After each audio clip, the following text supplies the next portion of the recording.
That's what spring is for. Now we could assess the talent and make the proper adjustments from the portal shortly thereafter. And I love that because there's going to be a lot of talent in the portal shortly thereafter to garnish.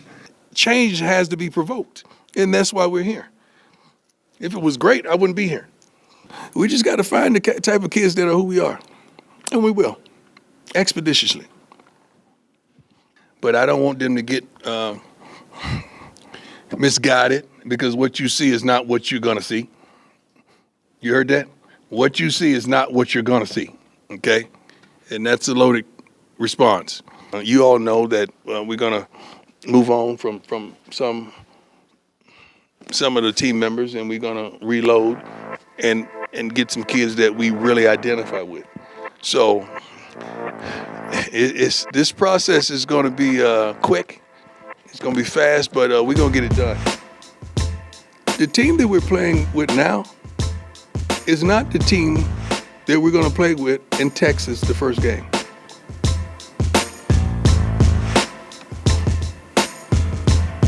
Do I need to say any more? Welcome into a new post-spring ball mid-portal madness BuffStampede Radio. Adam Munsterteiger, the publisher of BuffStampede.com on the 24/7 Sports Network, joined by football analyst William Gardner.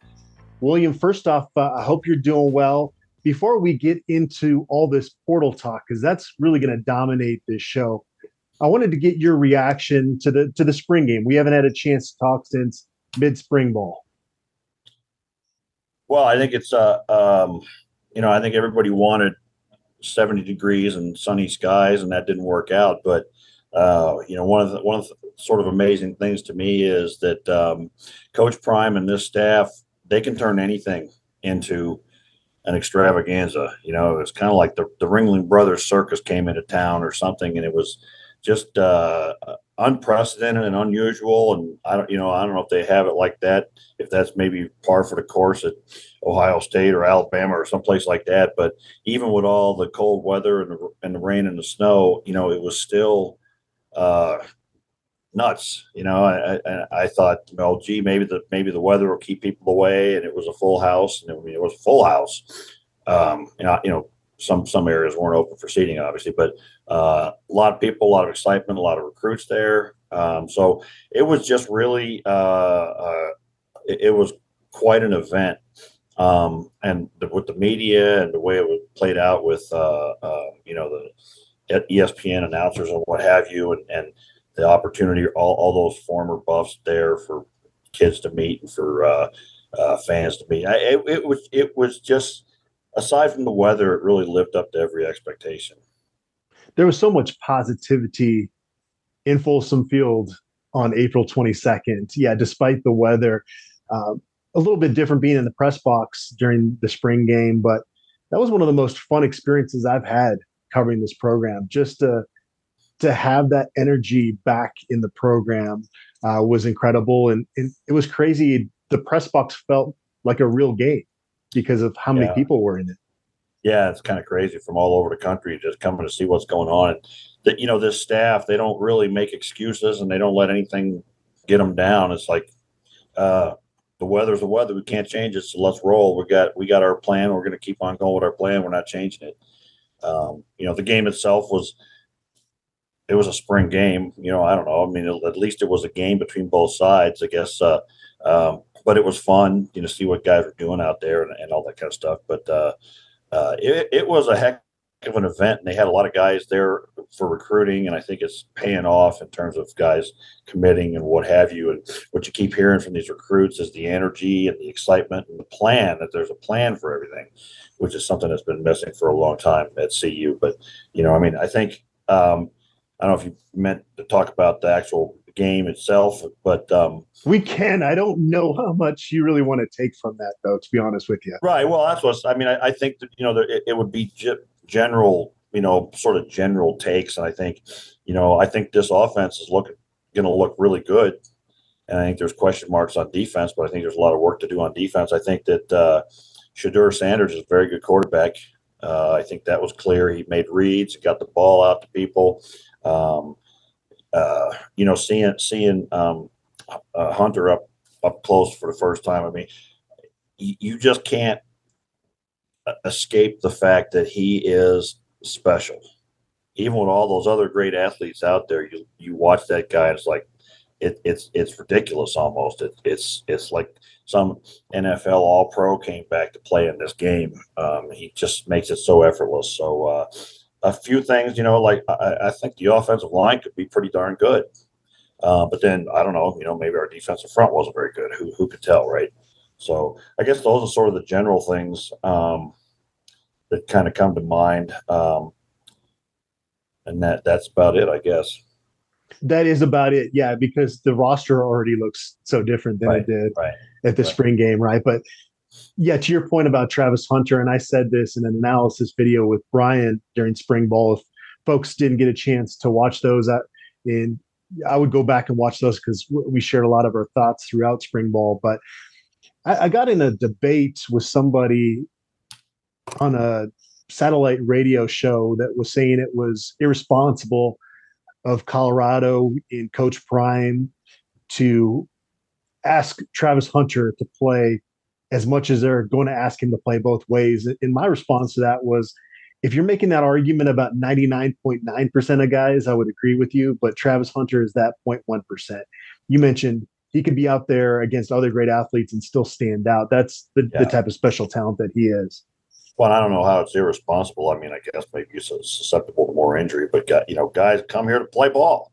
They don't come here to sit on the sidelines. If they can go both ways, it's a rare guy that can actually do it. And not only, it's like generally speaking, in order to go both ways, you have to be effective going both ways. This guy's electric, both directions, electric. Potentially the best at his position at either wide receiver or defensive back. And I don't see anybody that's going to cover him. Why would you not have him on the field?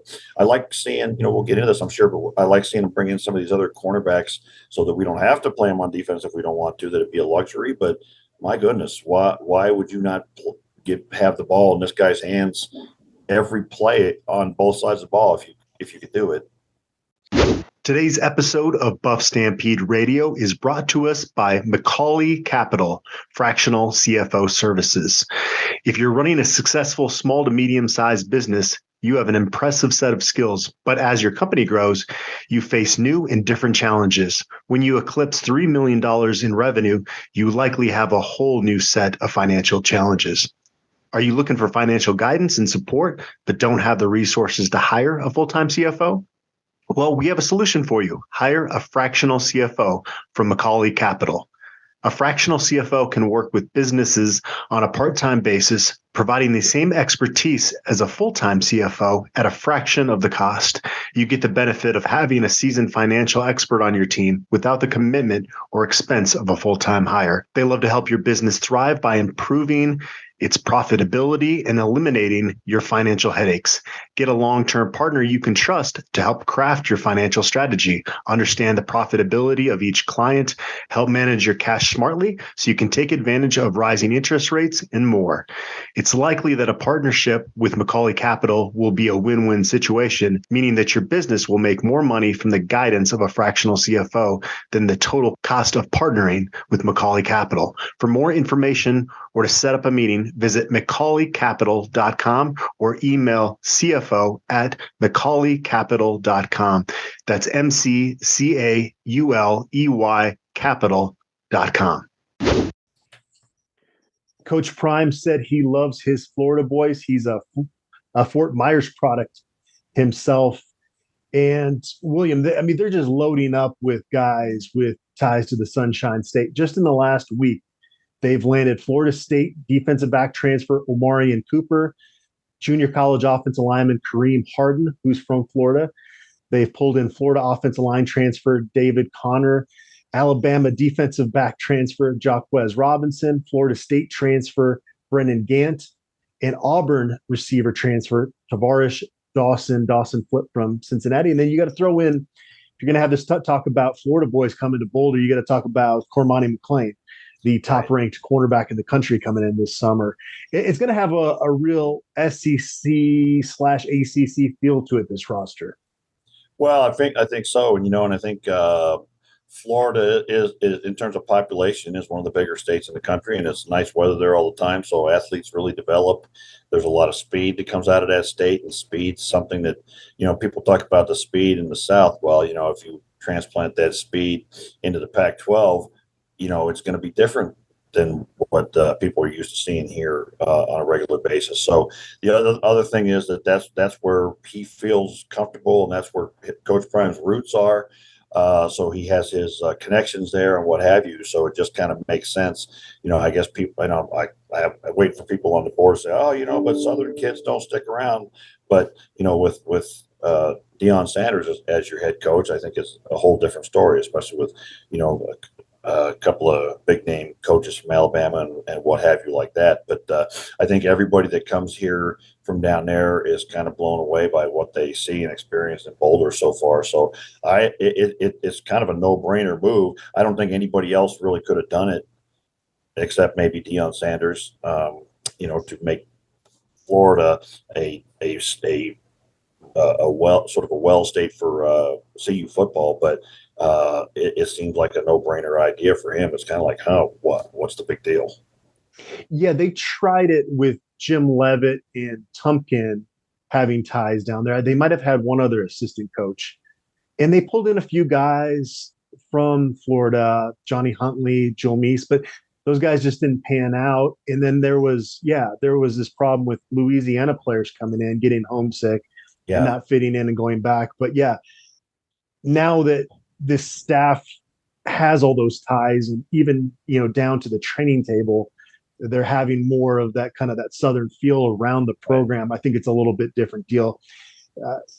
Could you worry? Okay, well, when Coach Prime leaves Boulder, when that happens, could that be a major issue? Yeah, sure, but you can't live in that realm right now. If you're Colorado or Colorado fan, you just have to enjoy this process because let's face it, we've seen this offseason that roster turnover can be so rapid nowadays anyway that it's just a different world in college football. And yeah, you've got to utilize your ties. And I think these kids are going to feel more at home than maybe some of those other guys from the South that they brought in under former staffs in Boulder. Well, they're not going to be the 2 or 3 guys on the team anymore. They're going to be a large number of guys on the team. And then, the other thing is that you got to have success. If you have success, guys don't give a darn. It's like they just want to be part of a team that wins. I mean, look at all the guys from all over the country. When Nebraska was great, they would go to that dump, and nobody had a problem with it as long as you're winning games. The portal era is different. Get used to it, fellas, because it's not college football the way you used to know it, not even a year ago. And so guys will come, and they'll be 1-year guys or 2-year guys, and if they're not satisfied where they are, they can go somewhere else. So, I'm not even remotely interested in talking about anything about when Prime leaves. Yeah. Might be next year, might be 10 years from now. But right now we're in the middle of this, and he wants to win now. And one thing I love about him is he's not buying it. If you win 4 games, it's a success. He might burn the place down if he only wins 4 games, because that's not who he is. And the only thing I got to say about it is this guy's been talking big his whole life. And so far as I know, he has not ever once not backed it up and done it. So if for no other reason, I'm optimistic for that reason. He's bringing in the kind of guys now, you got to mesh them together and make them into a team. And so that'll be a challenge, but they're certainly bringing in the kind of talent to compete on the field. So, Florida's a no-brainer to me. Go where you're comfortable and bring in guys. Yeah, these are unprecedented times in college football, and specifically with what Colorado is doing.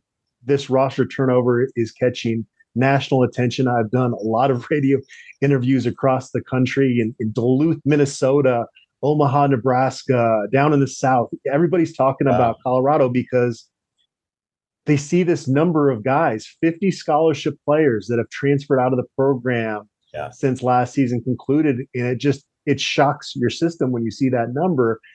But it is unprecedented. So we don't know how this is going to play out. You can't say it's not going to work because we haven't seen it before. Yeah, right. TCU brought in a ton of transfers. They had new coordinators, and I did the stupid thing of picking Colorado to win that game against TCU in the opener last year because so many fresh faces. I just thought it would take time to mesh. Now, it did take a half for it to mesh, and then it all came together. But it can be done, putting together a lot of new pieces. I don't know what to expect, but if you're having issues with this, you need to sit back and remember that a year ago, Carl Durrell was a head coach at Boulder. Well, and I'm sorry, I didn't mean to cut you off, but, I struggled with it. Honest to God, when it first started happening after the spring game, or actually a week before the spring game, and it first started happening, I've been doing college football since 1978. And it's always been the things like you got the young guys, you watch them get better and come up through the program and the whole 9 yards.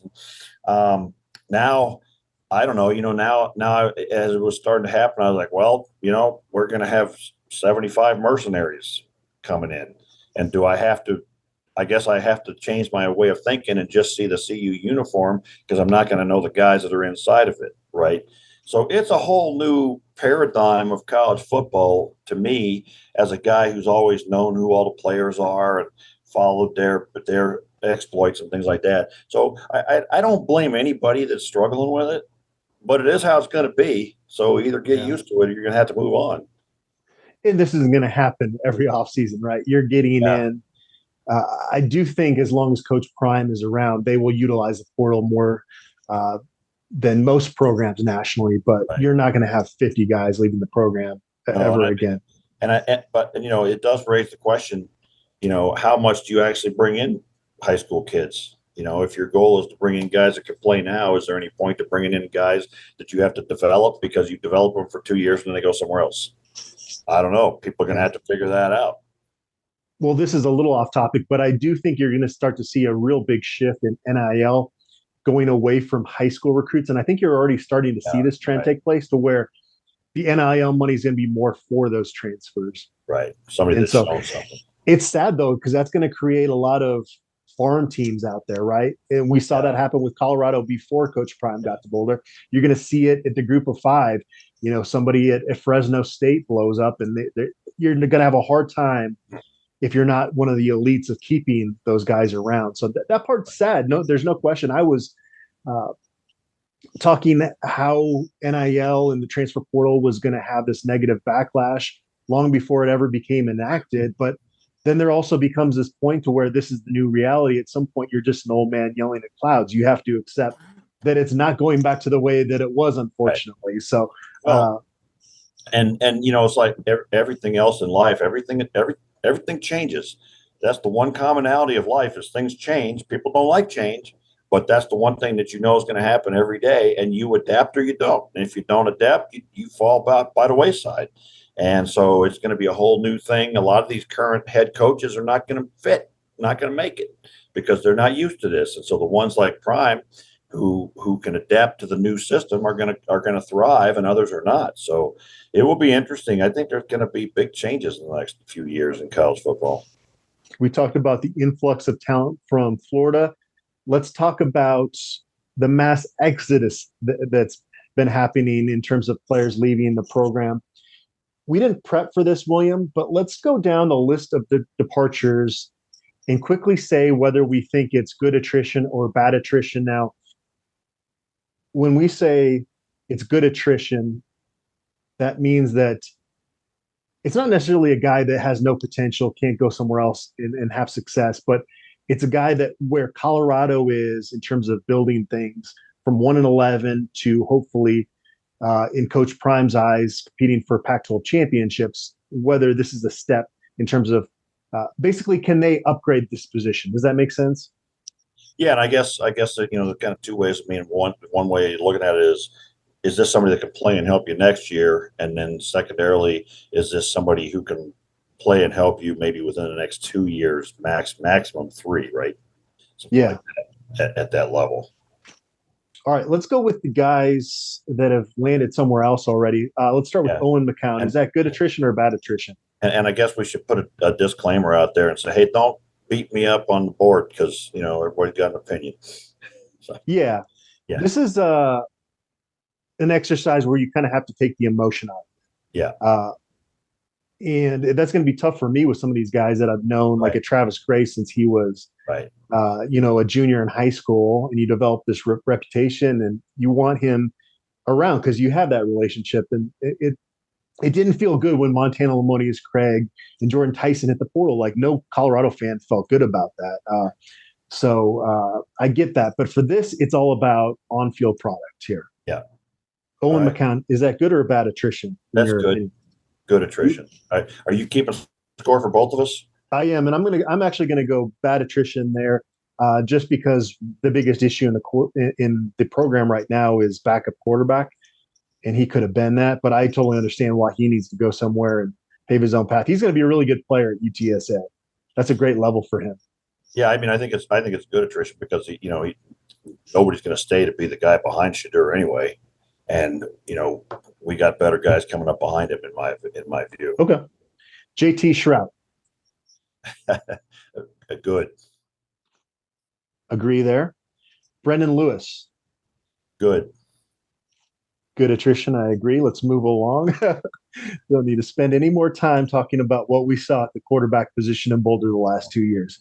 I guess actually, hold on. Years. Maddox Kopp. We got one more. Good.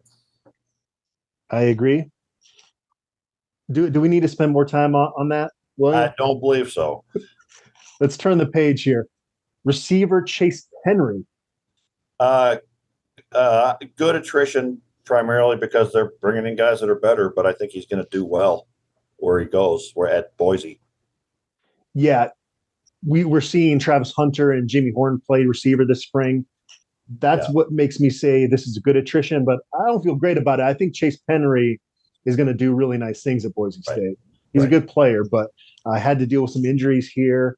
So it's unfortunate. I think he could have had a role, but man, the talent they're bringing in at that position, I think you got to put it there. Right. Tight end Austin Smith. Good. I agree. And again, a lot of potential there, but man, it might be till his senior year till he puts it together because he just came in so raw.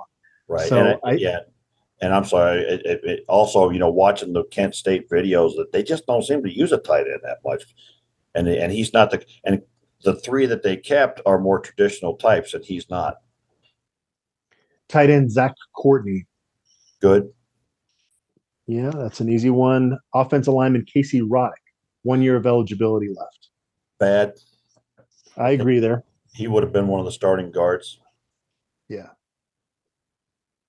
Outstanding team leader, just a great human being. He's going to do really well in life. Yeah. I will be looking for him in a Florida State uniform and be cheering him on. Yeah, I'll be looking for him in the NFL draft in a couple of years. This is a tough one, at least in my opinion. Offensive lineman Jake Wiley. I think it's bad. I think it's a loss, and I think Bill O'Boyle agrees with me, and they wanted to keep him around. And I think he left because he's not beating out Tank and he's not beating out Washington, and I think he wants to play tackle. And it's bad in the sense that I think he's going to do real well at UCLA, and he's got a lot of talent.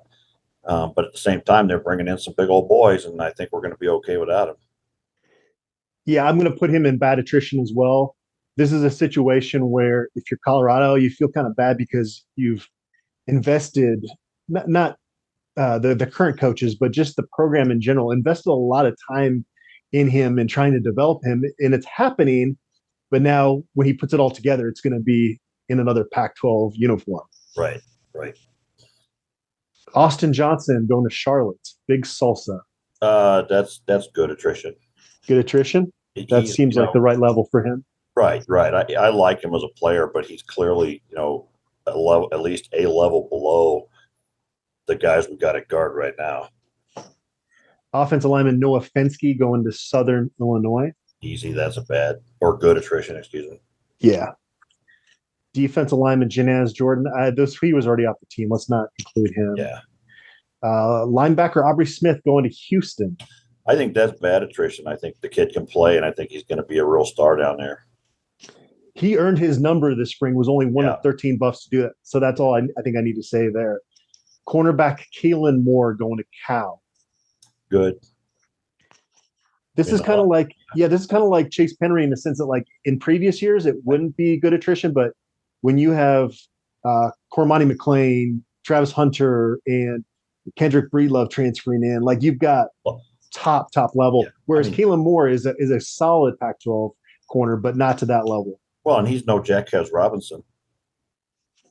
I mean, so that one again to me is what the talent they're bringing in is an easy one. Oki Salavea. I think it's good in the sense that I think Oki's going to be a player, and I think he wound up at a really good spot for him, but it's going to be a few years. Yeah, he's kind of a man without a position. A tweener, right. I guess, would be a way to put it. And I think Hawaii greats, you can't really get too close to playing college football, close to American Samoa, but it's closer than where he was. And culturally, a lot closer, too. Yeah. And then kicker Cole Becker going to Utah. That's kind of one I kind of want to wait and see, but I guess I'm going to say bad because he's a pretty good kicker and he's at a top rival. That was an easy one. Why were you hesitating there? I don't know, because he's a kicker. Okay. You need somebody to play that role for this football team. Yeah, they got some guys on the team. We'll see. There's been a lot of controversy about how far they kick or whatever, but we'll see. When you were a line coach or a lineman yourself, did a kicker kick a ball in the back of your head or something to ignite this hatred for his kind? No, I just remember back in the days, in practice at CU, and they'd be off in a different part of the field, kicking their balls and then laying in the shade, and everybody else is sweating and dying, and then Coach Mack would go, okay, well, here we're going to kick a field goal, see which side runs, and the some bitch come on and miss the field goal, and your side has to run, and then I remember 3 years in a row, Florida State lost the national championship because some jackwagon couldn't get it through the uprights. They're not even athletes, man. All right. Well, you asked. They do have maybe the most stressful job. Well, no, not the most stressful job. That would obviously be the quarterback and some other positions. But in that moment at the end of games, I mean, wouldn't want to be that kicker. Yeah, I get it. All right, quarterback Drew Carter. Good attrition.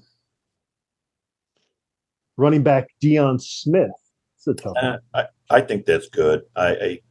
He just too fragile.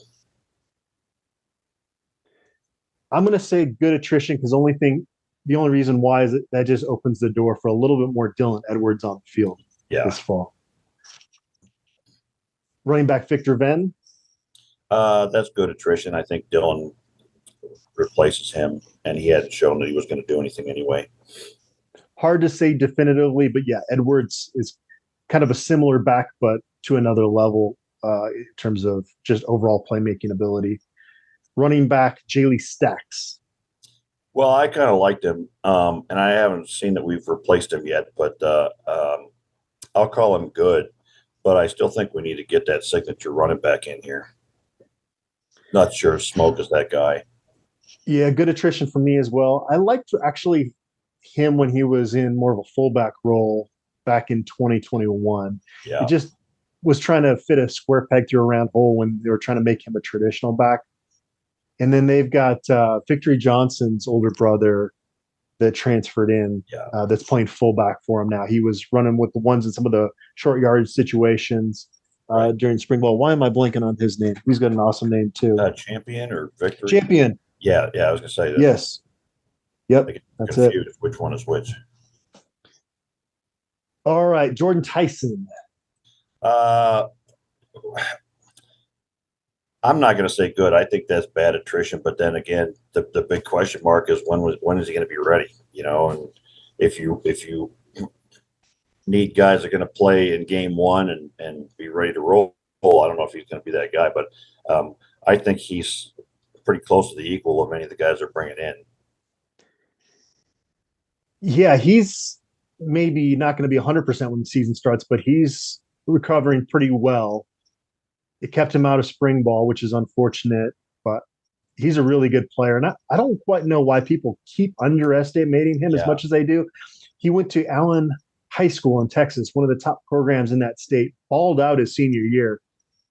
some incredible catches there. And Colorado was his only Power 5 opportunity.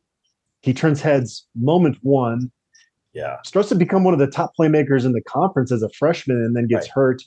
And I don't know, like that to me, that's maybe the worst attrition on this team because he's still got 3 years of eligibility. So he did what he did against Power 5 competition. I mean, I just don't understand the people talking him down and trying to say, oh, well, the one thing I'm getting tired of hearing is, oh, he played on a 111 team. He must not be any good. Well, then send Jimmy Horn and the other kid back to South Florida. I mean, that's got nothing to do with it, you know. And frankly, if there's fewer weapons, then he's easier to cover, right? Double, triple team him, and the guy still got it done. So I just don't understand people that don't put him in the same level as all the other receivers we got in here. Montana Lamonius Craig. That's another one. I like him a lot. He hadn't done anything yet on the field, a little bit, but man, that's maybe the toughest one of the whole thing. I think I'm going to call that good attrition because I think we're going to bring in some guys that are better and already have. Weaver, whatever. Yeah, I'm torn there. I was not hesitating at all with Jordan Tyson. That's a loss. I mean, he just visited Oklahoma. He's going to end up at a good program. Finally, somebody's actually valuing his skills. Lamonius Craig just didn't have the consistency, but it would be nice to have him as your fourth or fifth receiver.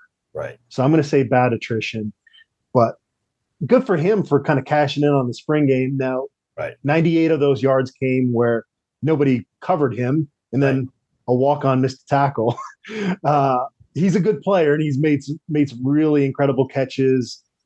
Big catch in the win over Washington back in, was that 2021? Obviously, the catch against Cal last year, their only win, and had a nice spring game, and is a good player, developed nice chemistry. The fact that he had that chemistry with the Sanders also adds to it being bad attrition because he was somebody that had seemingly bought in and then kind of shocked everybody by hitting the portal. Well, and I think he surprised even Shedeur and Dion as far as leaving. I don't think anybody thought he was leaving.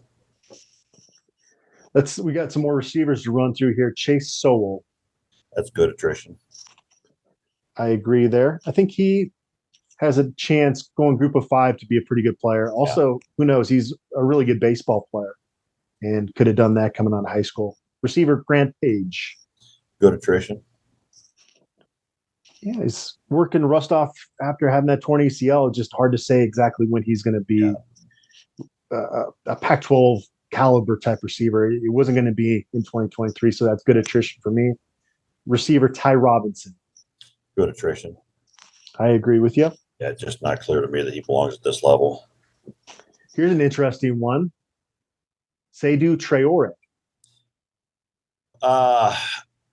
Well, it's almost like not attrition at all because he never played for us. But I have to say, I'm going to say it's good attrition because clearly there's an issue there. I don't know what it is. Maybe you do, but there's a problem. The one clue we have is Brewster talking about, having a hand on the ground and blocking. But clearly he wasn't happy here, and I don't want guys around that aren't happy. And I'm going to go back also to watching the film of Kent State. They just don't seem to use a tight end that much except as a blocker. So, and then you look at the talent we got at the wide receiver spot. What was he bringing to the team? Was he going to be the big wide receiver? He's going to be 3 steps slower than anybody else out there. So I don't think, it's like, was it a good idea to bring him in? Yeah, sure. Then he didn't fit. He needs to move where he's going to fit. So I call that good.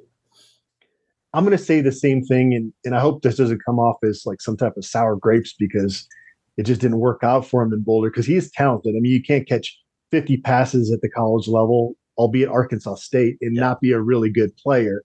But it was not a good fit from everything I heard. And I think it's better when you can realize that and move in your own separate directions than trying to force it, right? Right. And so, yeah. I think it's a good thing for him too. It's like, go find a place where you're a better fit.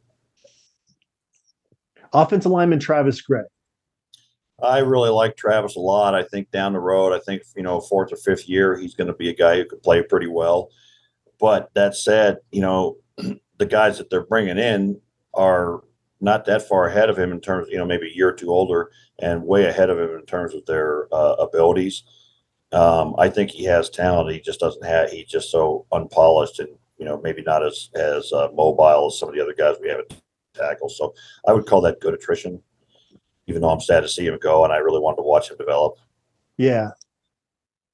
What's interesting about him, William, is that I could see him developing late in his college career and getting drafted, or I could see him possibly never starting a college game.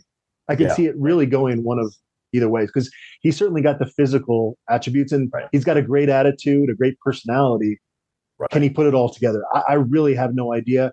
Based on what I've heard from coaches that have coached him at CU, I'm going to label it in the good attrition because it wasn't going to be a situation where he was going to be on the fields this year or maybe not even next year.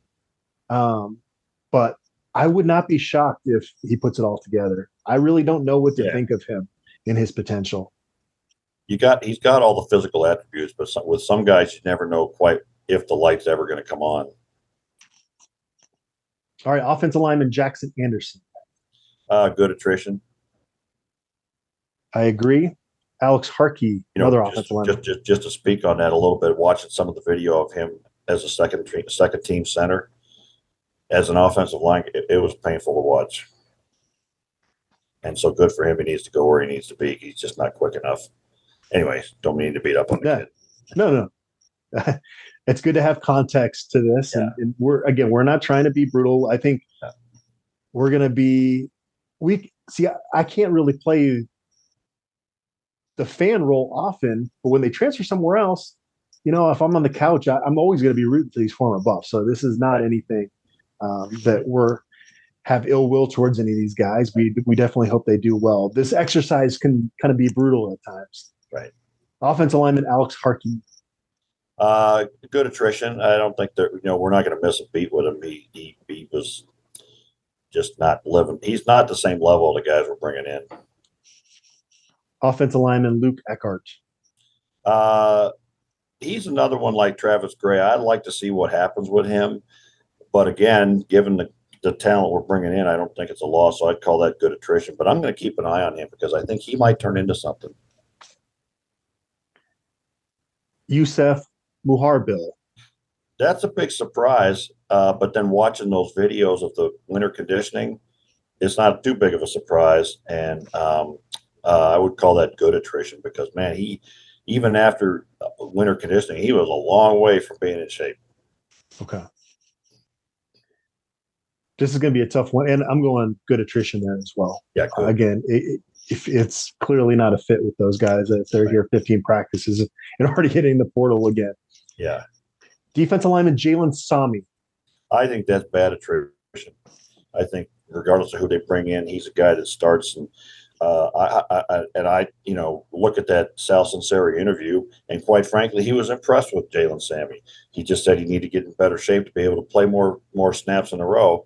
And I think he's a guy who would have played a lot for us and been very effective. So I call that's an easy one for me. That's bad attrition. That's a bad loss. I'm going to disagree with you. All right. It's okay to be wrong. This is maybe not fair to Jalen Sami. Just some of these defensive linemen that have been around lately, Terrence Lang, Naeem Rodman, we'll get to him later, Jalen Sami, they have this potential, and I just don't see the improvement out of these guys year to year. And I get that there's a new staff, maybe that Sal Sinceri could get that out of these guys. But if you're Jalen Sami, you've been part of CU's program since 2017. I think it's good for him to go somewhere else, get a fresh start, new scenery, kind of like Casey Roddick. He's been through all these different position coaching changes.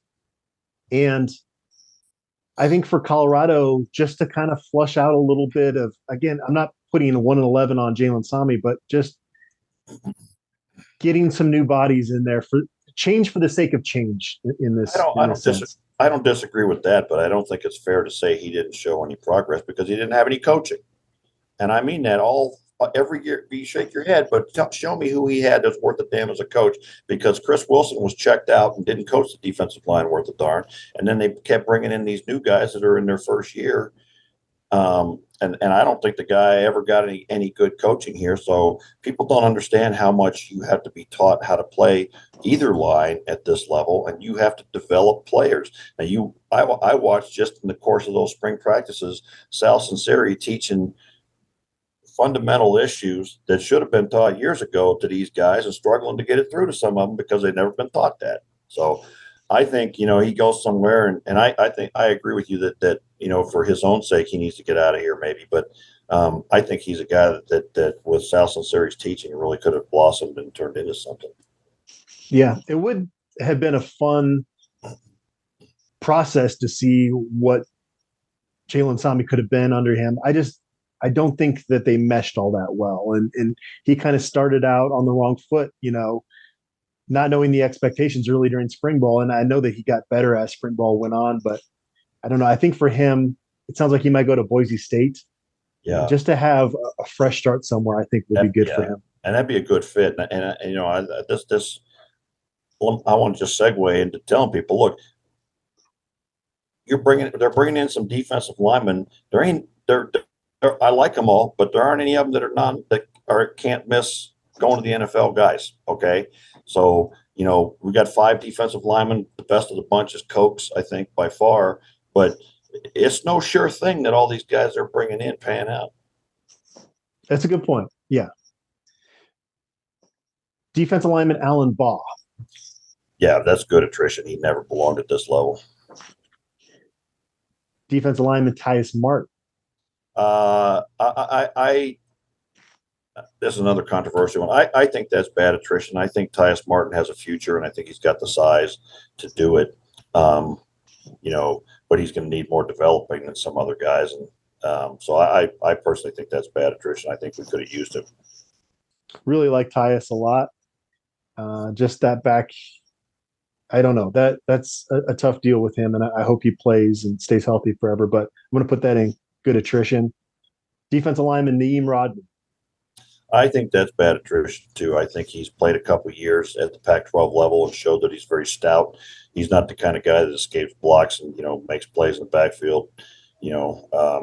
But he's clearly showed he can play at this level and do fairly well. So I don't know that there's anybody we brought in that's significantly better. I think he's as good as or better than what's his name, the guy from Fresno State, Leonard Payne. Leonard Payne, yeah. So I think that's bad attrition. We'll see who else we bring in. If we wind up with 6 or 7 decent guys, that's great. But he was a guy who clearly could play at this level.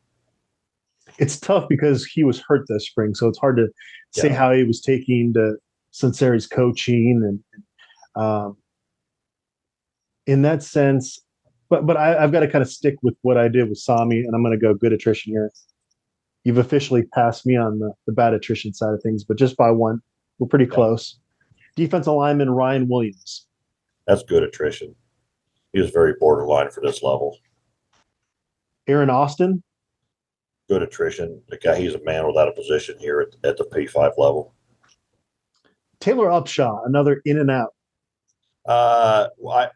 Again, just like you said, if you're here for 15 practices and you're gone, it wasn't a good fit, so it's got to be good attrition.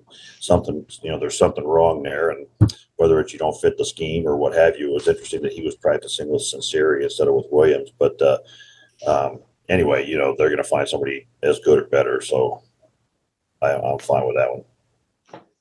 I'm going to agree with you there. Edge Shaquan Bowser. Good. There was no indication that he could play at this level. Edge Devin Grant. I'm going to say that's good attrition too. I mean, he's been here so long and got a lot of playing time and just hasn't really progressed and done much again, maybe coaching issues, what have you. But he sort of seemed to peak his first year. Yeah, he's a tweener at this level. I think if he goes to like a UTSA or something like that, he could be a little bit more of a hand in the ground at that level and would be a pretty good player. And not quite quick enough to play the edge up here. Caden Ludwig from Oregon. Yeah, this is good. This is good attrition. Yeah. he is really fun to watch in high school, but even then you could kind of tell the size. I just don't. He put on a bunch of weight between his sophomore junior year, got the offer from CU, but kind of just peaked in terms of his physique. It just wasn't going to be big enough to play Pac-12 football. No. Zion Macaulay, I think we agree on good attrition here. Yeah, good attrition. Yeah. Linebacker, Mr. Williams. I'm gonna call that bad because I think he could have had a role, and I'm not sold yet that we've got enough depth at the inside linebacker position to be safe. And I think Mr. Williams is a guy that could give you some good plays in the right situations. I'm going to go good attrition. I didn't see Pac-12 speed out of him coming back from those injuries, but I sure love his toughness. If we were playing 90s football, 80s football, like he's a guy that can kind of plug the middle. He reminds me a little bit of Akil Jones in that sense. Mr. had a little bit more versatility in terms of pass coverage, but just not quite as fast as I'd want a linebacker to be going forward here at Colorado. Yeah, I mean, I guess I just still need to see the guy that's replacing him. That's going to be a sure thing. So, well, I think the guy that might replace him, they like Marvin Ham playing more of a traditional inside linebacker role. Okay, and Marvin Ham's another guy that's it's like, when's the light going to come on? I think it did this spring, but we'll see. Okay, I hope so because he sure has the potential. But man, year after year, nothing seems to click. So maybe in this defense with this staff, it'd be the way. All right, going back to the departing guys, cornerback Nico Reed. I think that's bad attrition. I think the kid can play, flat out play. I think he's really darn good. And you need a lot of cornerbacks. Is he going to be one of our top 2, 3?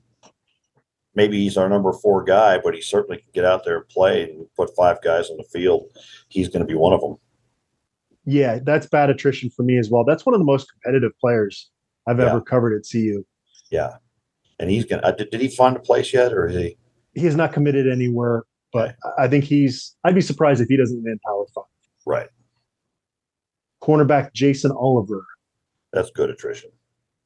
Yeah, just because of the level of cornerbacks that they can now attract. Right. Tavion Beasley, another in and out. Yeah, same story. So, I think he's a guy, and I think there was some speculation on the board that, that Prime gave him a shot at this level, and he just isn't quite good enough. And so I think that's good attrition. Cornerback Joshua Wiggins. Good attrition. Yeah, he did some things his first spring in Boulder as an early enrollee, but again, just was probably not going to be able to get on the field going forward. And same with Keyshawn Mills. I think we'd agree, good attrition here. Yeah. Nigel Bethel Jr. Good attrition. I think he's, he's one of those guys. Hadn't he been here for 7 or 8 years? And, this is last time around, and he's just not going to compete with the guys coming in. Yeah, it just hasn't been the same since that ACL injury. And it's too bad because he was really starting to play good football. Yeah. He had a big interception in their win at Arizona in 2020 during that abbreviated season. And then early in 2021, he was playing well in the nickelback role. He had a really beautiful play against A&M on 3rd down. And it was like, okay, this is Bethel Jr.'s, like you said, with Ham, is the light going to turn on? It had turned on for him, and then he tears his ACL. And so a real bummer there. But you've got to put that in good attrition. What about Simeon Harris? This is a tougher one for me. I think it's good attrition. I mean, he showed some things, but again, you look at the level of guys we're bringing in with Coach Prime, and I just don't think he fits.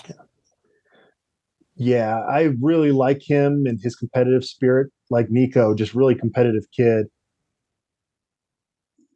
He's best suited for the nickelback role, kind of in the box. But for him to do that at the Power 5 level with his frame is difficult. I think if he can go down to I think Utah State is a place that's looking at him. That would be a great fit for him. Right. Defensive back Tyron Taylor. I'd call that good as well. I hesitated for a second because he does bring some versatility there. Yeah. But they're bringing in some really good players at safety as well. And safety Dylan Dixon. That one's a surprise to me. and I don't really know the whole story. I'm going to call it good attrition because I think we're going to bring in plenty of guys that are better. But he's one that's interesting to me to see where he winds up and how he does. I really thought he was going to be a player. I'm going to go good attrition, and I think he's going to be a good player somewhere else, but it was going to be tough for him to get on the field at Colorado the next couple of years. Safety Xavier Smith. That's good attrition. Yeah, just never really got to see much of him. He came in hurt and was hurt pretty much most of the time. Safety Jeremy Mack. Good attrition. He's been here a while and hadn't really shown that much. It's just a size issue with him. He's not Pac-12 size, but I like his competitiveness and think that he's going to do well. Again, part of this group of guys, if they go group of 5, will really be able to be pretty competitive. Okay, so I think that's it. Let me add it up here. You've got 10, 20, 30, 43 good attrition and 10 bad. And I've got 8 bad, 45 good. So pretty close to. I think we disagreed on those defensive linemen, but other than that, they're pretty close. And I think it's I don't know. I mean, I think overall, clearly, you look at the roster and it's got to be better now. So it's roughly 80 to 85% of their attrition has been good attrition. That's a pretty good number. Yeah. When you talk about the fact that Shedeur Sanders, Travis Hunter, Jimmy Horn, you go down the list, these guys transferred in to fill some of these spots. So depth is a concern at this point, William, and we're going to find out how that depth shakes out here in the coming months as they get more commitments. Of the guys that are committed to come in this summer, are there any of those summer arrivals that you're really anxious to chart how they do once they get on campus? Yeah, I think the 2 Alabama guys, DeMoy Kennedy at linebacker and Jaquez Robinson, I think are very excited about it. I mean, if Kennedy and Dante, the other linebacker that came from before spring, Vonta Bentley? Vontae Bentley, yeah. No, I think those 2 could be, our best pair of inside linebackers in a long time. So I'm curious to watch them. Xavier Weaver could be another one of those really hard to cover wide receivers. And then I think, we're not set at running back. At least I don't think we are. So I want to see what Cavassier Smoke can do at that position. You're killing me, Smalls. Savell Smalls on the edge, I think, is an exciting prospect. He's another one that maybe with the change of venue, the lights will come on, because if he ever winds up living up to his potential, he's going to be a good one. Yeah, it sounds like he was actually expected to have a pretty big role at Washington these next couple of years. So a lot of people are down on Smalls because he was this 5-star can't miss guy coming in, and he didn't start those first few years on campus. But like if the Washington folks were doing the good attrition, bad attrition, based on what I've heard, they would put him in the bad attrition category because he had some guys that were just more experienced ahead of him. But is a guy that I would be very surprised if he doesn't have a big role on the defense this year. Yeah, he wasn't sitting on the bench behind scrubs. He was sitting behind guys that are going to play at the next level. Did you mention Derek McClendon? I'm looking forward to him. I was just saying that when you broke in there. But so Derek McClendon is another one on the edge that I think could be very exciting. And then all the big linemen coming in, I'm curious to watch. Bailey and Beebe and Connor and Harden and Wallace and McNeil. That kind of sounded like I was doing the reindeer. Bailey for Santa. Bailey and Beebe and Connor and Harden. So they bring a lot of size. So I'm curious to see if guys like Wallace and McNeil can improve. Make us better on the defensive line at this level. So all those big guys will be interesting to watch. You ready for a big prediction here, William? Go ahead. I predict that Landon Beebe from Missouri State is going to come in and he's going to challenge Van Wells for the starting center job. Well, I don't think that's a big prediction. I was expecting you to say he's going to win it and be the starting center. I think. See, I think he's completely off the radar of most CU fans. Yeah. And Yeah. from everything I hear from folks that I talk to that are in the know in the program, they're really excited to get him on campus. Well, and I think that what Van Wells needs is a guy to kick him in the ass, because up to this point in his college career, there's been nobody to push him to make him better, because he's the best guy, right? So you bring in a Landon Beebe who's going to have, let's face it, he's in his last year. He's got to make it happen, right? So he's got that hunger and he's got that experience, and he's been all conference at his level. So I think having him push Van Wells is a great thing. And you know what? If he wins the job and is better, great. So be it. I'm not Van Wells' dad or anything.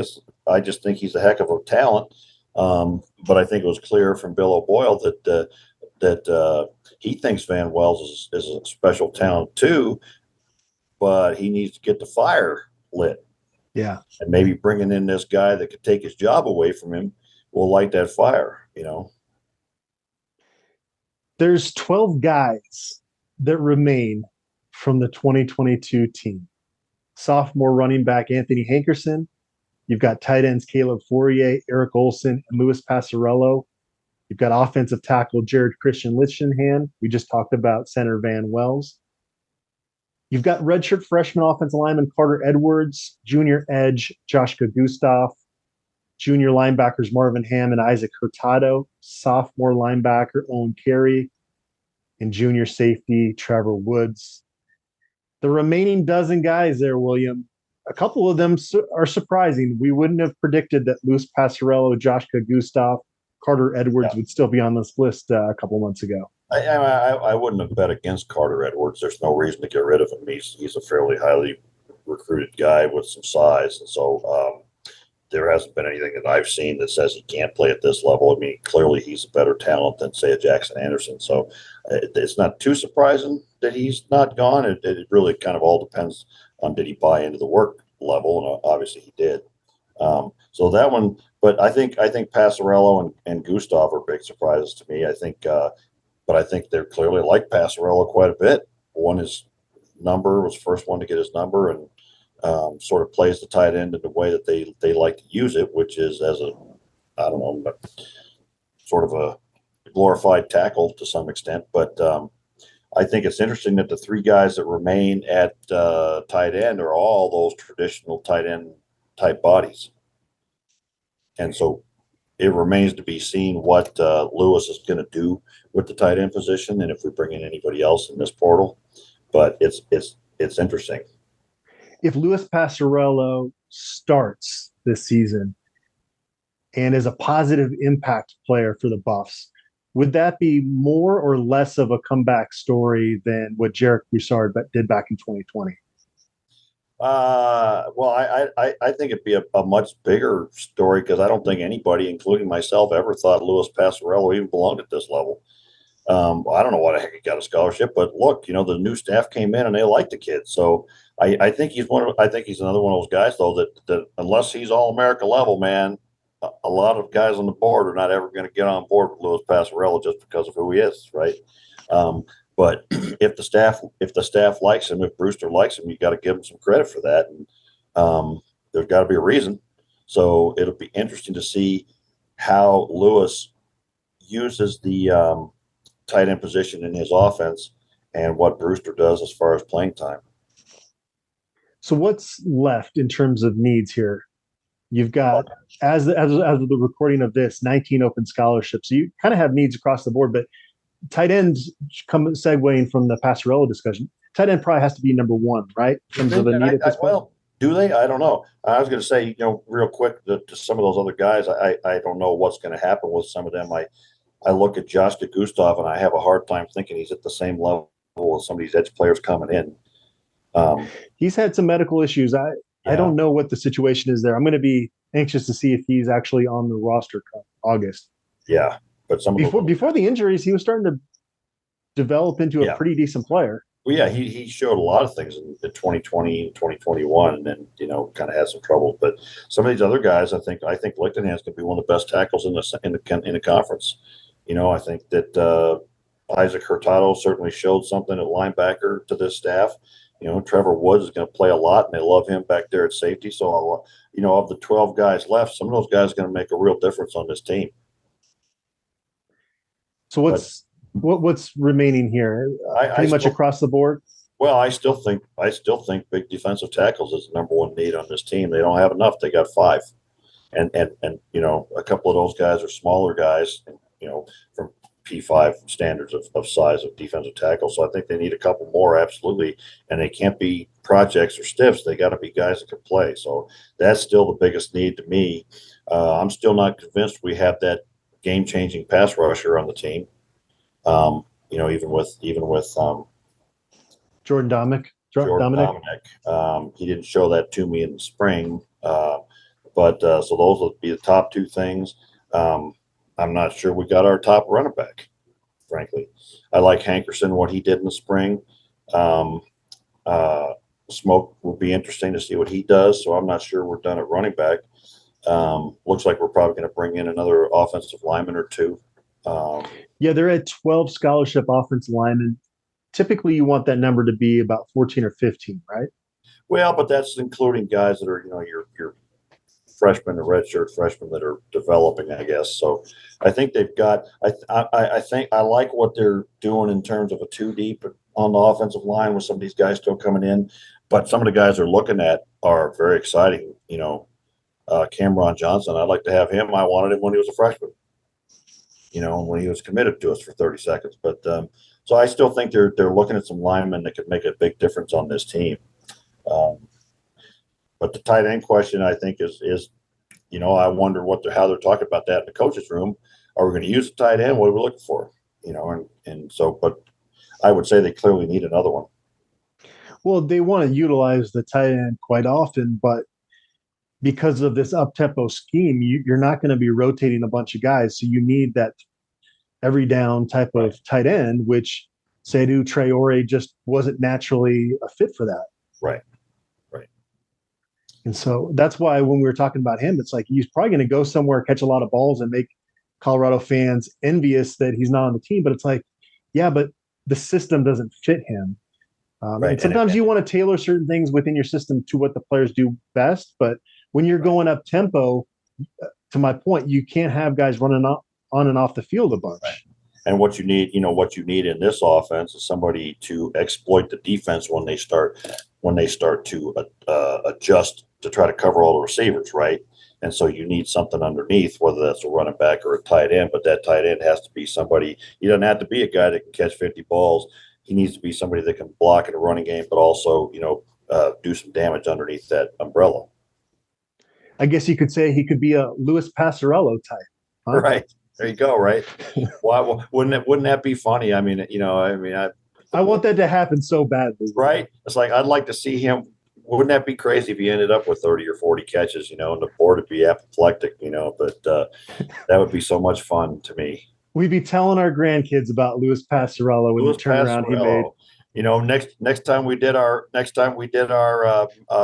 Mount Rushmore of CU positions when we got the tight end, Louis Passarello. Oh goodness, it is strange to have CU in the national spotlight, William. Again, I've done all these radio interviews, and you go on to the front of ESPN, and there's a headline about what's happening in Boulder. ESPN coming in to broadcast the spring game when no other college football spring games are televised nationally on the main ESPN channel. It still has not sunk in for me. Has it for you? Well, my first thought when I saw that question in your production plan was, I was there before, man. I was there in the late 80s and the early 90s, and I traveled with the team to the first Orange Bowl, and I remember when we were huge and we were ranked in the top 10, and everybody was coming to campus, and great recruiting and whatever. And it's still very vivid to me. So from that perspective, no, it's not strange at all. It's like, where you been, old friend? But compared to the last 12 years of just desperate futility, is kind of mind-boggling, really. It's kind of mind-blowing to think that it could turn around. I midway through last season, I was kind of giving up. And the wife said, you got to stop. You can't watch it. You can't go on the board because it's not good for you, man. It's not doing you. You're not happy. It's supposed to be something that's outside of everything else and makes you feel good. And, when they got rid of Darrell, I was quite frankly thinking to myself, who the hell is going to come and take this? Who wants to step into this mess? Right. And so to get Deion Sanders and to see it, I don't think there's ever been anything in the whole long history of college football that quite compares with the turnaround of CU football in the last 5 months. From being a laughing stock and a dumpster fire. I think of that gift people put up every day where that dumpster is floating down the river on fire. That was us. We're a floating dumpster fire, man. We're not just a regular dumpster fire. And to see where we are now, and I believe we're going bowling. I believe it.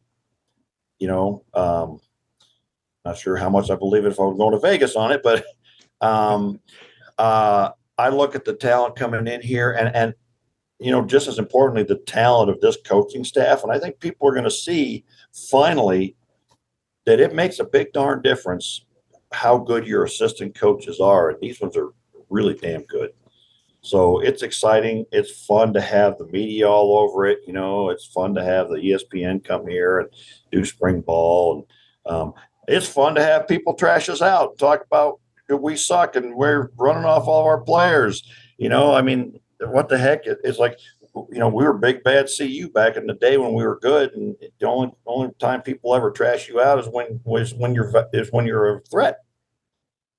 So it's pretty exciting. Yeah.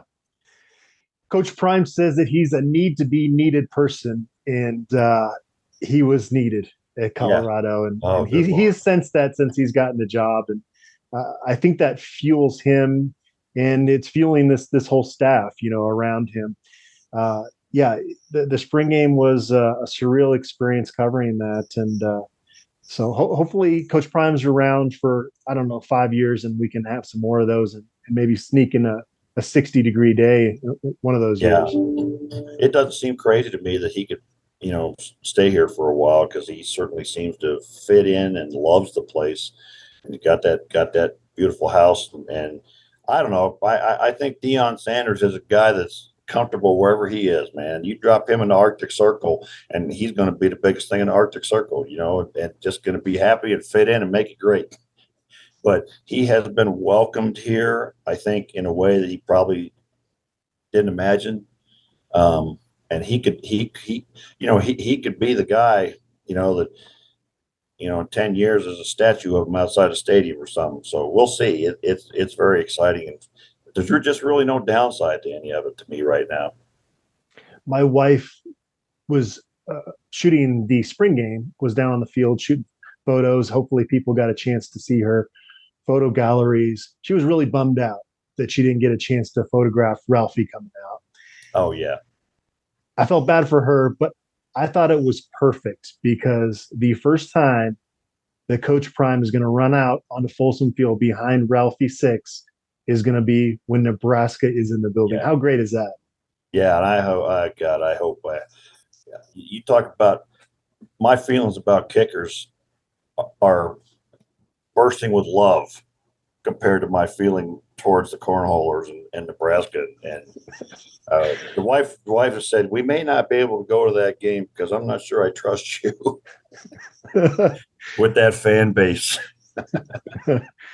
They're going to find a way to get in there too, which that fan base, you have to credit them for their ability to take over. I don't have to credit nothing. They got nothing else, man. Hey, hooray for you for escaping the Corn Belt and coming to a nice place. Well, when Matt Rule had those comments, what would you call that? A passive-aggressive statement? Well, I'd call it penis envy if I was a Freudian, but goodness, okay. But anyways, I'd have to bleep that one out. I loved it because this is what Colorado's been missing since they joined the Pac-12. Yeah, this animosity, and there's threads on our message board every couple of days about something happening in Nebraska. Yeah, and that's great.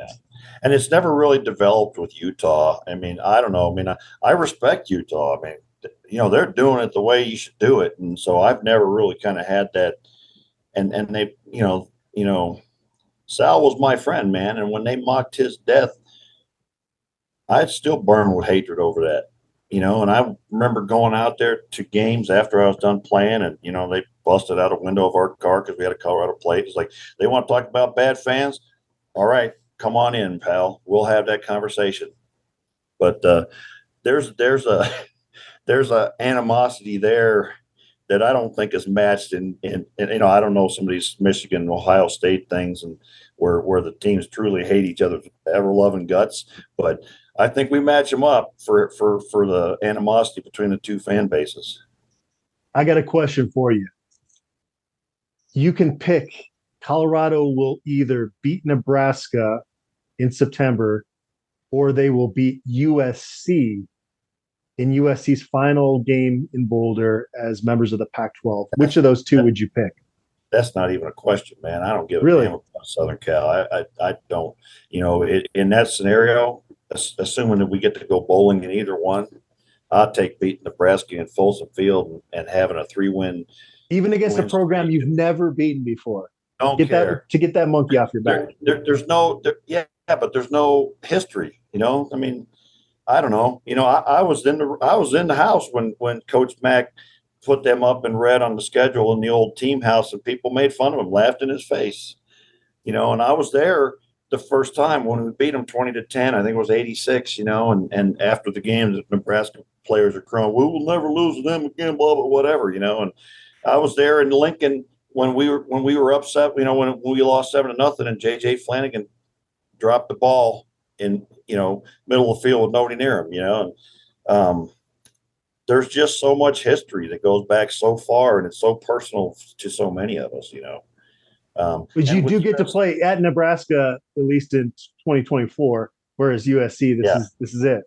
Well, that's all right. We'll get them someday. We'll meet them in a national championship if they ever get there. But I don't know. There's just no feeling to me that we were ever really their rival or whatever. I don't know. Does your hatred for Nebraska go as far as that you won't wear red of anything? Oh, yeah. Because and Coach Mack was serious about that, man. You show up in that team house wearing red, you're in real trouble. I mean, people talk about that, but it was a thing, And so for those of us who were there at that time, and again, like I said, those were emotional times for a lot of us. We were young, and there was a lot going on. Those wins were epic, and Coach Mack made it so real. And we'd be down in practice, and I remember one day after practice, he's gathering the team around. He's talking about we were playing them that week, and he's talking this team didn't want any of you. Not one of you guys got an offer from this team, and just stoking it up. And those of us who kind of lived through that, it's sort of built into our DNA now. And there's a lot of new Colorado fans that probably wonder, well, what happened from that era to when Coach Prime arrived? And I got to say, that's a story for another day, because we could do a 10-part podcast series talking about everything from Neuheisel to the Barnett and the scandal to Embry. I mean, there's just so much that has happened since the Mac era. Yeah. How do you go from literally one of the top 3 programs in the country to literally the worst program in the country in the space of, I don't know, what is it? Have to do the math on It's really about 20 years, 21, because it was really kind of that scandal late Barnett where things started to kind of fall off the tracks in the sense that, like, Colorado wasn't going to bowl games consistently anymore. Yeah. But I still remember that. I don't know if it was the first or second or third year under Neuheisel when we had a losing season. It was just unthinkable. How could this happen at mighty CU? So it was, it just sort of fell off a little bit at the time until, there wasn't ever any moment when the bottom fell out. It just sort of, like an old car, parts kept falling off of it until. Well, it fell out twice in terms of Colorado finished dead last out of FBS programs in scoring margin twice. John Embry's second season and last year. And Mike McIntyre now has this really weird place in Colorado football history where he didn't leave on the best terms, but you start to appreciate some of the stuff he did a little bit more. Yeah. And 2016 was such a fun ride that all of a sudden McIntyre kind of has this fond place in a lot of folks' hearts that are Colorado fans. I think, and you mentioned that all the years that the 2 years, and that's probably going to sound funny to people. They're going to think the two funnest years I ever remember of CU football was that 2016, and then I think it was the first year we got a bowl game under Coach Mack, and I want to say it was 85 or 86, right? And we were like 7 of we were 1-10, I think, the year before, and then we went 7-4, like, you know, we had moments in that season like Mickey Pruitt sacking a quarterback against Arizona, and you know, little things like that. And those two seasons, even more so than the national championship seasons and the 10-0 seasons, were so satisfying and fun because what came before them was not good. Yeah. Right. And so that turnaround and, you know, knock on wood, I'm hoping this is one of those seasons too, and people will see what I'm talking about, that after you suffer that much and you start to win games, it is so satisfying and fun. And you just feel like you're part of something very special. And I remember being there during the turnaround with Coach Mack, that it's so, you know, almost when you're great every year, that's nothing special. We're just great all the time. When you turn it around, that turnaround season is so special. It's just hard. I don't know if you could tell, I'm kind of getting kind of emotional, you know, so. Especially with 16, Sefo Lufau being the quarterback made it feel really good. And this was a guy that was just a warrior. He didn't have a whole lot of talent, to be honest with you. I mean, there were times in practice Jordan Gerke was a better quarterback. Jordan Gerke's not a very good quarterback. Well, you know, that Washington State game that year in Folsom Field, he put the team on his back and he won the damn game. And I will say that, you know, to anybody who you know, he literally refused to let us lose that game. They kept running that quarterback draw off tackle, and the poor guy probably needed an ambulance after the game, but he was so tough. He was just literally not going to let us lose that game. And then you know, Philip Lindsay showing up that season, and then there was a different hero every week. You know, like I'm trying to remember the guy in the secondary who made the big Tedrick Thompson. He wasn't a starter. I think it was that made that fourth down stop. Nick Fisher. Yeah. Nick Fisher. Yeah. And I was standing next to his parents in the stands when it happened. And I was hugging his mom. And I was like, you know, and I don't know, it was just super exciting. And, you know, who were the kids that the offensive tackle and his brother was a tight end? The Irwins, Sean Irwin.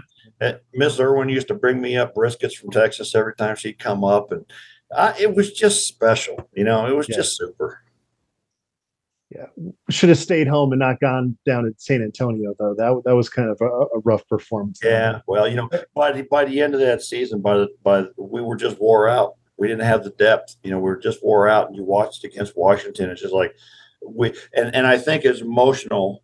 They gave everything that a human being could give to win that division and win those games down the stretch, and they just didn't have anything left to give.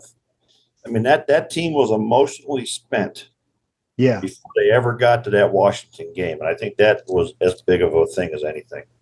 There's no question they celebrated the Pac-12 South title victory over Utah like it was their Super Bowl. Right.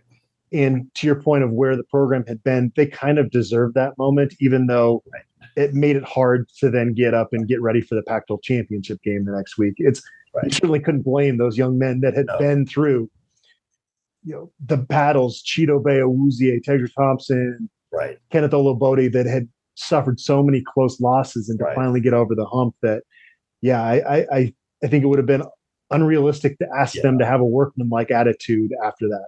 Yeah, and I think that you know, we just weren't built on defense to handle a big mauling team like Washington that year. We didn't have the beef up front. We only had 3 defensive linemen. They were darn good ones, but we didn't have the depth. And then our outside linebackers, we just got mauled on the outside.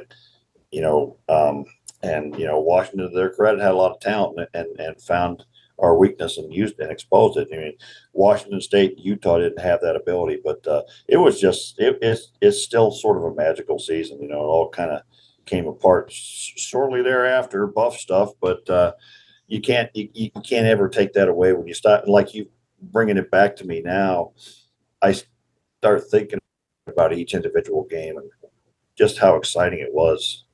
Yeah. If you are a new Colorado fan, you can go to YouTube and type in The Rise, and John Snelson and his team have an Emmy-winning documentary on that season that I think if I get bored sometime between now and camp, I might go back through that because let me ask you this, put you on the spot a little bit, see if you can remember. When was the point in that season when you started going, hey, we might have something here?